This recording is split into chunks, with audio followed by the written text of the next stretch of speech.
Hi. Today's video is about how I improved my relationship with eating and working out. So from previous videos, if you've seen them or so, I had a really bad relationship with food and weight and working out. Now I was always fit, of course, but the reasons for my working out were not because I was enjoying working out. The reasons for working out for me was almost like a punishment. And it took me a few years to make working out less of a, oh, I'm fat, I need to get thin, or I'm not fit, I need to get fit, and more of a, I should be rewarding and worshiping my body, if that makes any sense. Like, I should be doing these things because I love my body and I want my body to look good and feel good, not because I hate the way I look. It's not very motivating to get in the gym and look at your body and think, ew. It's better to look at your body and think you've come a long way, or you deserve to look better. And when I first started working out, when I first was trying to lose weight, which is around that, like the time that COVID had hit and we were all out of school, I was a junior in high school at that point. And I had gained a lot of weight and a lot of excess fat. And working out for me was more of this like panicky thing that I was doing because I didn't want to look like that anymore. As time went on, of course, spending time alone with myself and being stuck in my home due to COVID actually lasting way longer than it was initially supposed to, I ended up seeing working out as fun. And I like to play tennis, I like to dance, I like to lift weights and do cardio. But cardio is something I've grown a lot with. I hated cardio. It's not that I didn't like walking on a treadmill, and running for long periods of time outside alone felt weird to me. You know, it was weird. Like, we used to play tag and race and stuff, but making that like a part of my routine did not feel right. One of the ways I improved it was, like I said, it's not a punishment for your body. For number one, working out is like a reward for your body, and it's something to nourish your body. Now, when I work out, even if I'm not exactly where I want to be, when I look at myself, I think I want to look good. And there's this saying I always say, you know, when I'm older, I want to be that hot mom. I want to be like the 35-year-old hot mom. That's what I want to be. And some people say it's shallow. I don't care. I want to look at myself and love how I look. And if not, look at myself and know that I will very soon, or I will grow as my body changes throughout my life, whether that's having kids, getting older. You know, I still love my body. I know a lot of older people, especially in my family, who take care of themselves, especially the older women who look really good, like who age in such a graceful way. And aging for me is something I want to love, not something I want to fear and hate and not enjoy. Because even though your body's not the same as it was, you can still be beautiful. You can still love your body. Even with the changes, it can look amazing. The second way that I have made sure to like improve my relationship with eating as well as working out is, instead of thinking, when I eat healthy food, it's going to be nasty, it's going to be disgusting, and I have to eat this to lose weight. It becomes less of a lifestyle and more of a temporary phase that you have to endure in order to get to a better place. That was one of the reasons I went vegan. Even though I'm not vegan anymore, I still eat healthier foods. Like, I still incorporate a lot of natural foods like greens. I try to always have some type of either smoothie or like a way to get my greens if I'm not going to sit there and eat them. But I like vegetables and I like fruits. Like, off the bat, if there's a meal that has it in there, I will eat it. I love eating that kind of stuff. I always have, thankfully. I know some people hate vegetables. It's like pulling teeth when someone asks you to eat broccoli or cabbage, or I hate carrots though. Raw carrots, I've made myself eat them though. I really hate carrots. They just taste like earth to me. I also hate celery for that same reason. It tastes like the earth to me, like dirt. I hate those. I hate those so much, but I found ways to like cook them to make them better, whether that's steaming them or like cooking them in some type of sauce that is still relatively healthy. I guess examples of ways I like to eat my greens and food and incorporate them in there. If it's not some type of green smoothie, whether that's store-bought or made myself.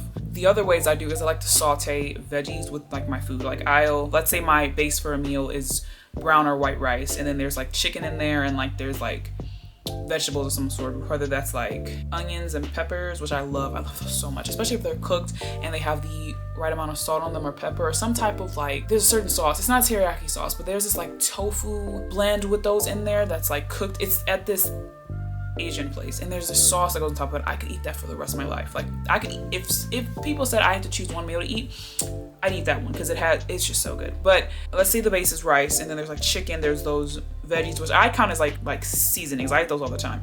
But then to, you know, add to that, I'd add something like, I love cucumbers. I don't really cook those because it's not zucchini, but I'd like top stuff off with like raw sliced cucumbers that are like covered in a vinaigrette, salt, pepper, or, you know, whatever sauce matches that meal. But the veggies in it could be like cooked broccoli. I like mine slightly charred. I'm gonna buy this indoor grill. I love when it's grilled and like slightly charred and seasoned. It's so good.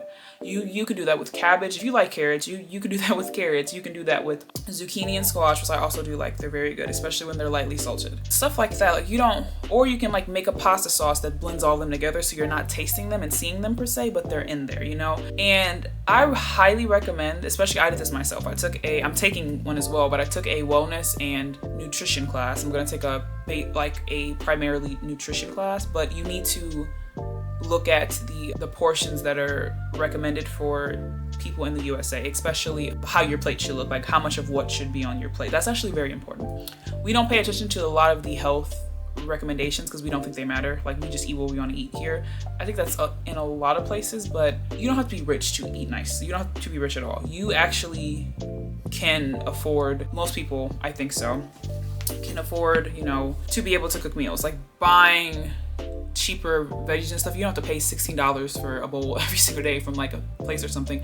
You can buy things that are simple, like the grains for the rice. I like quinoa and rice blended together. It's good to me, and I like seasoning it with either like teriyaki. I love garlic on everything, which is good and bad, or like ginger and stuff. You can buy chicken, like grilled chicken or grilled steak or whatever you like to cook, things like that. You can buy frozen veggies, which can come in bulk and cost like, I know when I go to Walmart, because that's where I tend to go, or Aldi's, I can get a big packet of frozen broccoli for like $1.79 to like $2. And if you buy 2 of those, you can budget out your money. And there's also great YouTube videos to search up like cheap healthy meals. Like I used to search up cheap vegan meals for people that were like on a very strict budget, and they would be high in protein if you search that up too. Those can taste good. That's the problem, is that you don't have to eat grass and raw kale with olive oil on top with salt on top and think that's my meal because I'm trying to lose weight.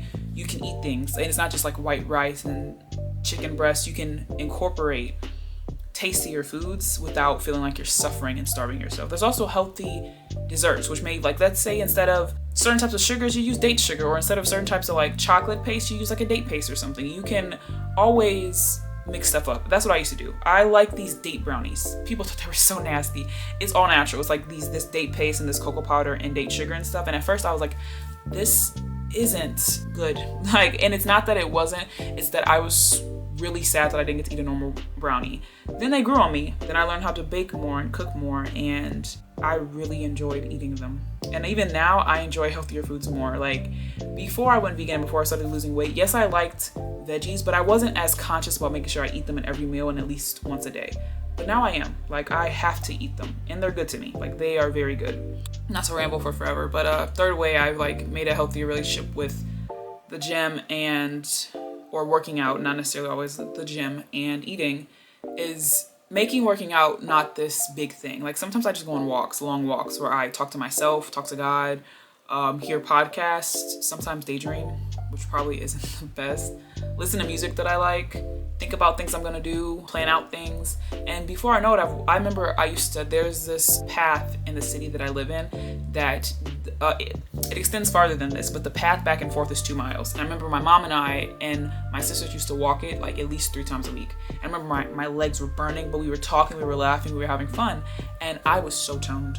I was like, I look great, and I had fun while doing it. Or you can ride your bikes. Most cities have some type of path or something, or there's a nearby city that does.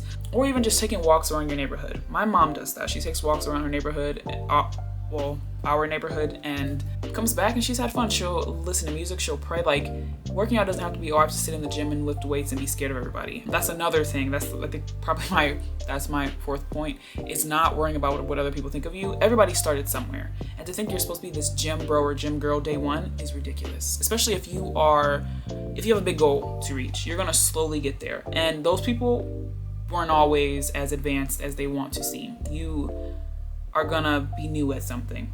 Even I was new. I was embarrassed. The first time I went to the gym, remember, it was a Planet Fitness in my city, and it was like the summer membership for people that were under the age of 19 or 20. I'm now 20, so. And I remember thinking, this is embarrassing, because there are people in there who look like they have been going to the gym for years. Like, I mean, everybody looks so fit and toned, and I thought, okay, I look out of place here. I look stupid. One day I really started paying attention. They were not paying me any mind. They were doing their workouts. They did not care. There was actually one girl that came up to me and she said I seemed really dedicated because I was like watching the videos, looking at the machine, trying to figure out what to do, or I'd ask for help. And she said, that's a good thing. Like, that's what you have to do when you're first starting out. There was no judgment. Now, some people do judge you, ignore them, which is so much easier said than done. But your focus is not to make sure you look cool to other people. It's to reach your goals and make sure you have a good lifestyle, which is not always going to be perfect. You're going to probably mess up or learn new things as you go on in the gym, with food, everything. But nobody cares. And not to say you're insignificant. No one cares as much about you as they care about themselves. Most people who are normal are focusing more on making sure they're doing well than making sure you mess up and laughing at you. They don't care. And I go to the gym and I've noticed people that are new in the gym. I barely notice that they're new unless I'm really paying attention because I'm zoning out, because I'm trying to make it through my next set or something. No one cares. And if you ask, and also not being afraid to ask for help by people who you see there that know more or are doing more. And if they're rude, move on, ask somebody else. You know, people aren't as awful as we think they are in our heads. We literally are our own enemies because we think so much worse about ourselves than anybody could ever. But caring about what other people think about you while you're in the gym or trying to eat healthy or trying to lose weight, some people don't want you to grow or be better. I'm not just talking about like strangers. People like you growing or being better is not the best thing for some people, because it's like, who's gonna be the best if other people are growing up and not growing up, if other people are improving themselves? But you're doing all this for you. That's, I think, point number 5 that I think is so important. You're doing all this for you. You're not doing this to make other people be like, wow, she's so good, she's so hot, she's so fine. Now, they will say that when, like, as time goes on, but the confidence really comes from, this is for me, this is for nobody else. The confidence comes from making sure you know that this is something you're doing for you and you're doing well, not based on comparing yourself to the 800 million people who are trying. Like, it doesn't matter. This is your life and your journey and your health and your wellness.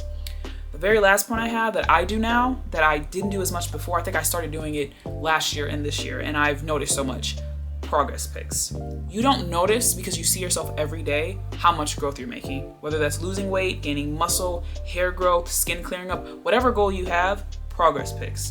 I do mine because I work out. I try to work out 4 times a week. Sometimes it's 4, and if I'm not feeling the best, sometimes it's 2. But I always make sure it's 2 to 3 minimum. 4 or 5 is like a plus. Progress pics. I did not think I was growing in any, like, building muscle and losing fat and toning up. I was like, this is going nowhere. I looked back on my pics and saw growth, which motivates you to keep going. Like, this is actually doing something. That helps so much. I took the advice from a friend when she said she was doing it, and I was like, this probably isn't gonna help, but I'm gonna do it. Why not? I mean, and it did. It actually, all of this that I'm doing has been so rewarding for my mental health and, of course, my physical health, but my confidence and love for myself is so high because I'm doing something for myself, and I don't ever want to stop doing it. I don't see myself being older and just like giving up on this. I see this as the rest of my life, which I'm so excited about. But yeah, that was my video on how to improve your relationship with working out and eating well. I hope you enjoyed it. I hope it was helpful. I hope it gave you some insights. It is a very good thing in life, and it's a scary journey, but it's, at first, not all the time, it's actually so fun. But it gets better, and it's actually really good. Thank you for watching.